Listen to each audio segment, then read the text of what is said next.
সবাইকে স্বাগত আজকের এই বিশেষ বিশ্লেষণে। আজকে আমরা এফএসন নামের অত্যন্ত পরিচিত একটি ঔষধের জটিল মেডিকেল গাইডলাইনকে একেবারে সহজ ব্যবহারিক ভাষায় ভেঙে বোঝানোর চেষ্টা করব। ডাক্তারদের প্রেসক্রিপশনে বা ওষুধের প্যাকেটের গায়ে লেখা নির্দেশিকাগুলো অনেক সময় বেশ খটমটে লাগে, তাই না? চলুন তথ্যের এই গোলকধাঁধাকে একেবারে পরিষ্কার করে এর খুঁটিনাটি খুব সহজভাবে জেনে নিই। শুরুতে একটা সংখ্যার দিকে নজর দেয়া যাক, 120। কিন্তু কেনই 120? এটা কি শুধুই একটা সাধারণ সংখ্যা? একদমই না। এটি হলো অ্যাসনের একটি বোতল থেকে পাওয়া নির্ভরযোগ্য স্প্রের একেবারে কাঁটায় কাঁটায় হিসেব। 120 বার স্প্রে করার পর বোতলে যদি আরও ওষুধ থেকে যায় তবুও সেটা ফেলে দিতে হবে, কারণ এরপর থেকে প্রতিবার স্প্রে করার সময় ওষুধের সঠিক মাত্রা বের হওয়ার আর কোনো নিশ্চয়তা থাকে না। কাজেই চিকিৎসার পুরো সুফল পেতে এই সংখ্যাটা মাথায় রাখা কিন্তু মাস্ট। তাহলে চলুন এক নজরে দেখে নেওয়া যাক আজকে আমাদের আলোচনার রুটম্যাপটা কি। আমরা ধাপে ধাপে জানব এফট্রেসনের পরিচিতি, এর পেছনের বিজ্ঞান, ব্যবহারের সঠিক মাত্রা ও নিয়মকানুন, সম্ভাব্য পার্শ্ব প্রতিক্রিয়া আর সবশেষে এর সতর্কতা ও সংরক্ষণের উপায় নিয়ে। প্রথমেই শুরু করা যাক এফসন পরিচিতি দিয়ে। এখানে একটা খুব গুরুত্বপূর্ণ ব্যাপার ক্লিয়ার করা দরকার।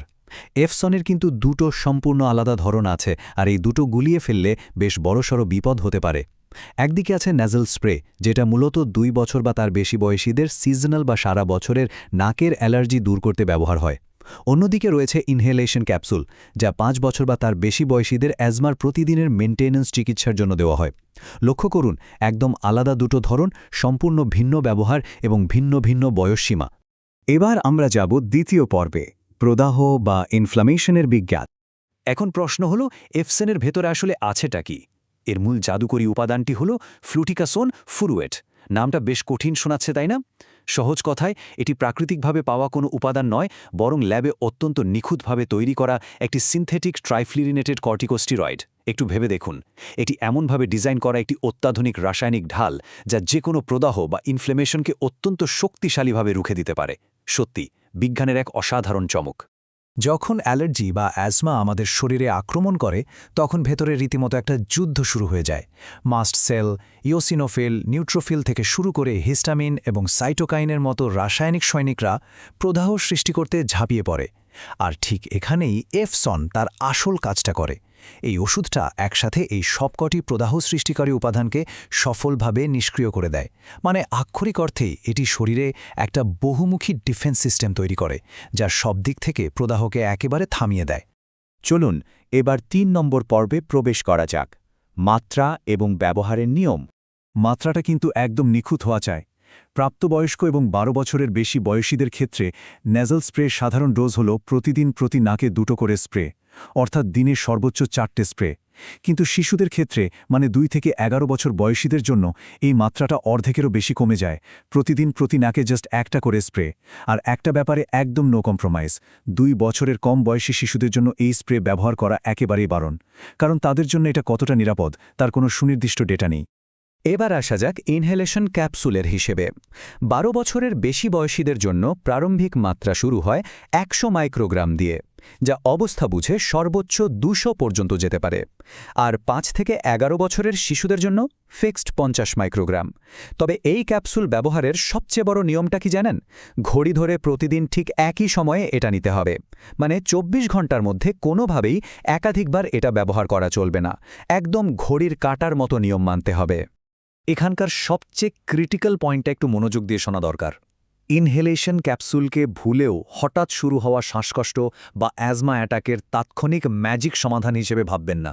এটি আসলে একটা ডেইলি মেইনটেন্যান্স স্ক্রুয়ের মতো কাজ করে, যা ভেতর থেকে ধীরে ধীরে প্রদাহ নিয়ন্ত্রণ করে। হঠাৎ বিপদে পড়া কোনো ইমার্জেন্সি রেসপন্ডার বা জরুরি লাইফ সেভার কিন্তু এটা নয়। এই পার্থক্যটা বোঝা খুবই জরুরি। আচ্ছা, ন্যাজল স্প্রে হাতে পাওয়ার পর প্রথম কাজটা কি? সরাসরি নাকে দেওয়া? একদম না। স্প্রে ব্যবহারের আগে একটা ছোট্ট কিন্তু ভীষণ গুরুত্বপূর্ণ কাজ করতে হয়, ডাক্তারি ভাষায় যাকে বলে প্রাইমিং। যখন একেবারে নতুন স্প্রে ব্যবহার করবেন, অথবা ধরুন 30 দিন ধরে এটা ফেলে রেখেছেন, তখন ঢাকনা বন্ধ অবস্থায় বোতলটাকে ধরে টানা 10 সেকেন্ড খুব ভালোভাবে ঝাঁকিয়ে নিতে হবে। এরপর বাতাসে স্প্রের বোতামটা শক্তভাবে 6 বারের মতো চাপতে হবে, ঠিক যতক্ষণ না সুন্দর একটা মিহি কুয়াশার মতো স্প্রে বেরিয়ে আসে। ব্যাস, ডিভাইস এবার ব্যবহারের জন্য একদম রেডি।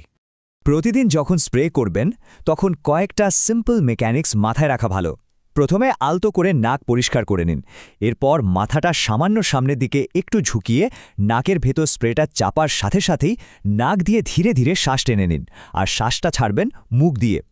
এই ছোটখাটো যান্ত্রিক কৌশলগুলোর আসল উদ্দেশ্য হল ওষুধটা যেন গলার পেছনে হারিয়ে না যায়, বরং সোজা নাকের ভেতরের মিউকোসায় গিয়ে ঠিকঠাক কাজ করতে পারে। স্প্রে থেকে ওষুধ যেন ঠিকমতো বের হয়, সেজন্য বোতলটিকে পরিষ্কার রাখাও কিন্তু সমানভাবে জরুরি। সপ্তাহে অন্তত একটা দিন একটু সময় বের করে ন্যাজেল অ্যাপ্লিকেটরটা খুলে হালকা গরম পানিতে ধুয়ে নিতে হবে। এখানে একটা ছোট্ট টিপস, তাড়াহুড়ো করে ভুলেও হেয়ার ড্রায়ার বা অন্য কোনো তাপ দিয়ে এটা শুকাতে যাবেন না। স্বাভাবিক বাতাসেই এটাকে নিজে নিজে পুরোটা শুকাতে দিন, তারপর আবার বোতলে লাগিয়ে নিলেই কাজ শেষ। এবার আমরা চলে এসেছি চতুর্থ পর্বে, পার্শ্ব প্রতিক্রিয়া এবং অন্যান্য ওষুধের সাথে মিথস্ক্রিয়া। যে কোনো ওষুধেরই কিছু না কিছু সাইড এফেক্ট তো থাকেই, তবে মজার ব্যাপার হলো ওষুধটা শরীরের কোথায় যাচ্ছে তার উপর ভিত্তি করে সাইড এফেক্টও বদলে যায়। যেমন ন্যাজাল স্প্রে যেহেতু সরাসরি নাকে দেওয়া হয়, তাই প্রধান সমস্যাগুলো নাক নিয়েই হয়, যেমন নাক শুকিয়ে যাওয়া বা মাঝে মাঝে একটু রক্ত পড়া।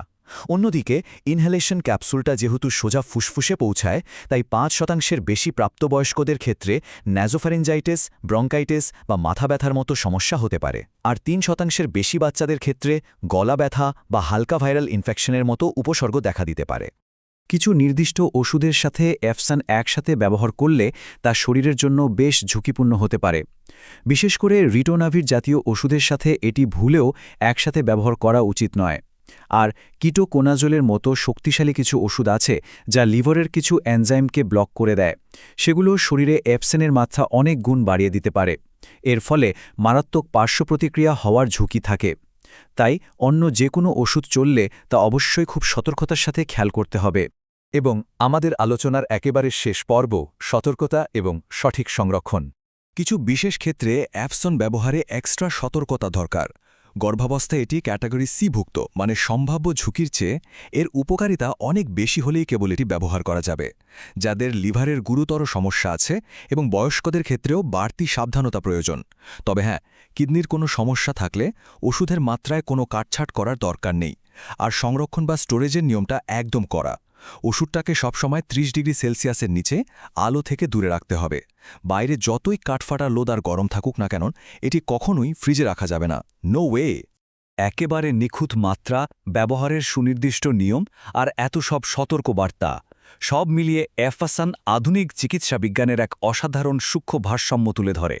কিন্তু দিন শেষে একটা খুব জরুরি প্রশ্ন থেকেই যায়, এই দারুণ শক্তিশালী ওষুধটি তার সর্বোচ্চ জাদুকরী প্রভাব তখনই দেখাতে পারবে যখন এর প্রতিটি নিয়ম একেবারে অক্ষরে অক্ষরে পালন করা হবে।